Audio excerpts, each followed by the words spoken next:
Hi കുഞ്ഞീസ്, ഞാനേ ഇന്ന് നമ്മുടെ അകത്ത് ഫില്ലിങ്ങൊക്കെയുള്ള കൊഴുക്കട്ട ഉണ്ടാക്കാമെന്ന് വിചാരിച്ചു കേട്ടോ. രാത്രി അതുണ്ടാക്കാമെന്ന് വിചാരിച്ചു.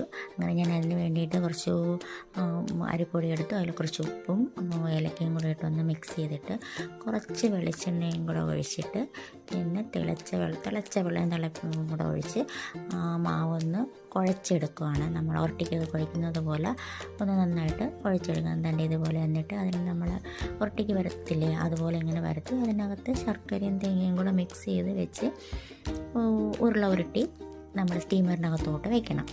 എന്നിട്ട് ആവി കയറ്റി എടുക്കണം. ഇത്രയേ ഉള്ളൂ. എല്ലാവർക്കും അറിയാം, എല്ലാവരും ഉണ്ടാക്കുന്ന സാധനവുമാണ്. ഞാൻ പിന്നെ ഇതൊന്ന് പരീക്ഷിച്ച് നോക്കിയത് എൻ്റെ പുതിയതായിട്ട് വാങ്ങിച്ച സ്റ്റീമറാണ് കേട്ടോ. ഞാൻ ആമസോണിൽ നിന്ന് മേടിച്ചതാണ്. 800 സംതിങ് എത്രയാണ്. നല്ല ക്വാളിറ്റി ഉള്ള പാത്രമാണ് കേട്ടോ. അപ്പം അത് കൊണ്ടുവന്നത് കൊണ്ട് ഞാനത് ഉണ്ടാക്കി നോക്കിയതാണ്. അപ്പോൾ ഒരു വീഡിയോ കൂടെ എടുക്കാമെന്ന് വിചാരിച്ചു. അത്രയേ ഉള്ളൂ. അപ്പോൾ ഈ കൊഴുക്കട്ടയ്ക്ക് എല്ലാവർക്കും ഉണ്ടാക്കാൻ പറയുന്നുള്ള തന്നെയാണ്. പക്ഷേ കൊഴുക്കട്ട കൊള്ളായിരുന്നു കേട്ടോ. നല്ല ടേസ്റ്റ് ഉണ്ടായിരുന്നു. ഞാൻ ശർക്കര വെച്ചതും പഞ്ചസാര വെച്ചതും ഉണ്ടാക്കിയായിരുന്നേ. ഇന്നത്തെ വീഡിയോ ഇത്രയേ ഉള്ളൂ. Okay, bye, see you. അടുത്ത വീഡിയോ ആയിട്ട് കാണാം.